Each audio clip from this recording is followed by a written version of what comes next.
Good morning students, work from home online classes from St. Angel's Public School, Bagpat.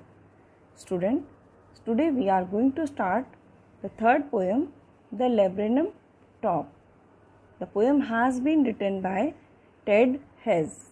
Student, in this poem, the poet creates a beautiful picture of an autumn afternoon. The top of the laburnum is all silent and still. The tree is bathed in the yellow light of the sun. The leaves of the tree are yellowing. Its flower seeds have fallen to the ground. A goldfinch comes chirping and lands suddenly at the end of a branch. और जैसे ही goldfinch आती है तब जो भी movement उस tree के अंदर होता है वो सभी इस पोएम के अंदर पोएट ने एक्सप्लेन किया है. Now come to the poem. Laburnum is a kind of tree. अमलतास का पेड़ इसको हिंदी में बोलते हैं, जिसको मोस्ट ऑफ द टाइम जो ओकेजन्स होते हैं, हमारे त्यौहार होते हैं, उस समय इसको सजाया जाता है. The laburnum top. Top means बिल्कुल इसके ब्रांच का एंड पार्ट है ना, at the end part of the branch.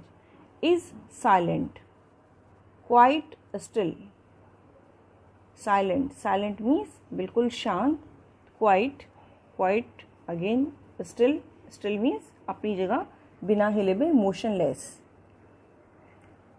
In the afternoon. Time कौन सा है?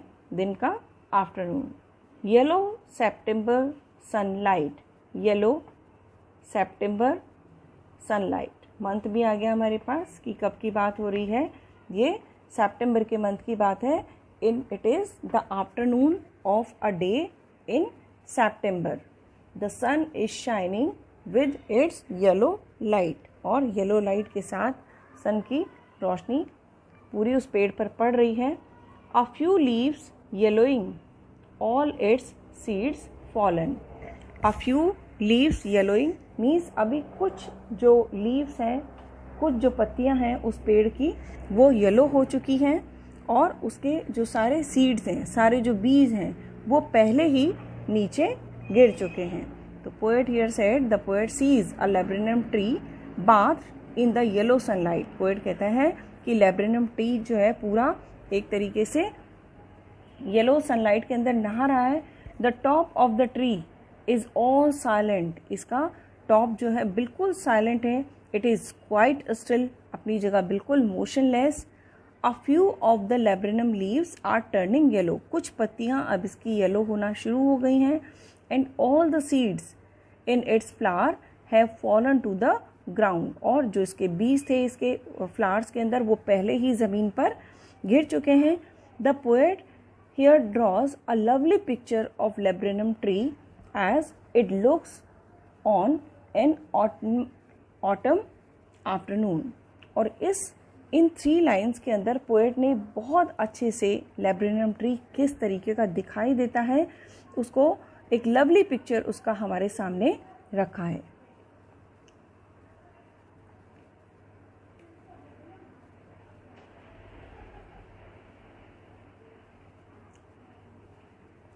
Till the goldfinch comes. Goldfinch is a kind of bird. ये एक टाइप की जो बर्ड होती है जिसके पंख बहुत ही येलो कलर के और शाइनिंग होते हैं, चमकीले से चमकते हुए इसके पंख होते हैं. With a twitching chirp.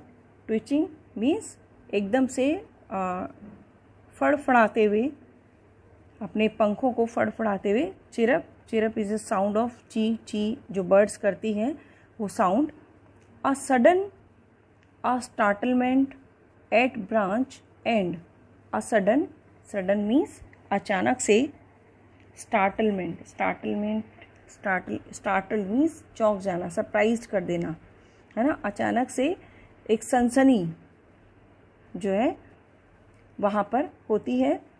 Eight a branch and. Branch के एंड पर। अभी हमने ऊपर 3 लाइन्स के अंदर पढ़ा कि पेड़ उस समय बिल्कुल कैसा था, एकदम शांत था, कोई आवाज़ नहीं, कोई मोशन नहीं था। लेकिन जैसे ही एक गोल्ड फिंच इसकी एक ब्रांच के किनारे पर आकर बैठी अपने पंख फड़फड़ाते हुए, तभी अचानक से क्या हुआ, a startlement at a branch end. तो उस ब्रांच के एंड पर एकदम से सडनली एक स्ट्रेंज मूवमेंट वहाँ पर हुआ। The laburnum lies silent and still, a gold finch comes there with a twitching chirp, she lands suddenly and starting at the end of a branch. Then sleek as a lizard and alert and abrupt. Then sleek as a lizard. Sleek मतलब smooth, बहुत ही smoothly. As a lizard, जैसे कि एक lizard होती है। lizard क्या होती है? छिपकली होती है ना। तो जैसे वो चल के धीरे से और आगे एकदम से अपने जो प्रे को, अपने विक्टिम को एकदम से वो पकड़ती है, बिल्कुल इसी तरीके से ये पहले बहुत ही स्मूथ वे के अंदर, जैसे कि लिजार्ड कहीं आगे बढ़ती है, बिल्कुल उस वे में, एंड अलर्ट, लेकिन अपने आप में बिल्कुल alert, and abrupt, abrupt means जल्दी से थोड़ा।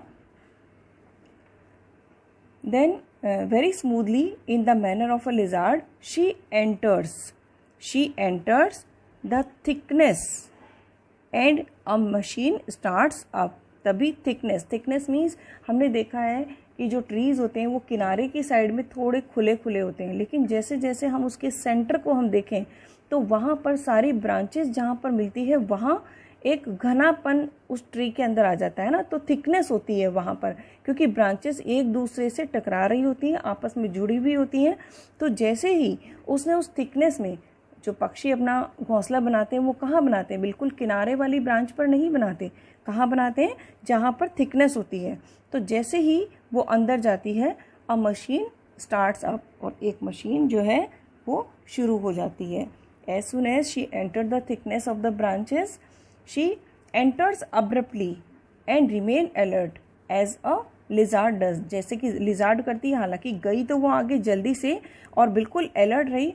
At once the whole of her brood starts chirping, और जैसे ही मशीन स्टार्टअप मीन्स जैसे ही वो अंदर जाती है, जो उसके जो छोटे छोटे से बच्चे होते हैं उसमें नेस्ट में, वो एकदम से चिटरिंग साउंड करना शुरू कर देते हैं। There is a tremor of wings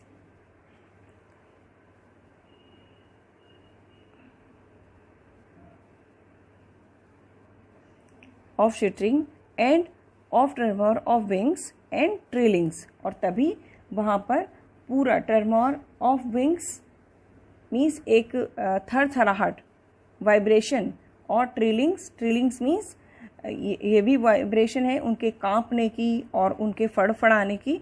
जैसे ही वो मदर बर्ड अंदर आती हैं और वो क्या करते हैं, उसके पास अपना खाने के लिए या अपनी मदर के पास जाने के लिए सारे छोटे छोटे जो उसके बच्चे हैं वो एकदम से अपने पंख फड़फड़ाते हुए अपनी मदर की तरफ चले जाते हैं, और पूरा मूवमेंट उस जगह पर स्टार्ट हो जाता है। वो ट्री जो कि, वो ब्रांच जो कि अब तक बिल्कुल शांत थी, अब वहाँ पर पूरा मूवमेंट एकदम से होना शुरू हो जाता है। Here student look at this line, sleek as a lizard. Sleek as a lizard means the bird is compared with a lizard, and as word is also here. When we find as and like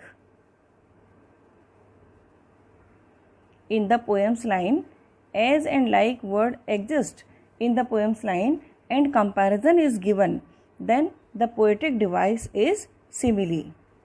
कौन सी होती है poetic device? जब हम देखते हैं कि दो चीज़ों के बीच में कंपैरिजन किया गया है, या तो पोएम में एज वर्ड आ रहा है या लाइक वर्ड आ रहा है ना। इन दोनों कंडीशन में पोएटिक डिवाइस कौन सी होती है? Simile.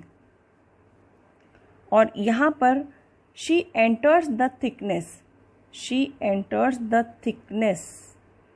And a machine starts up. Here bird is compared with a machine.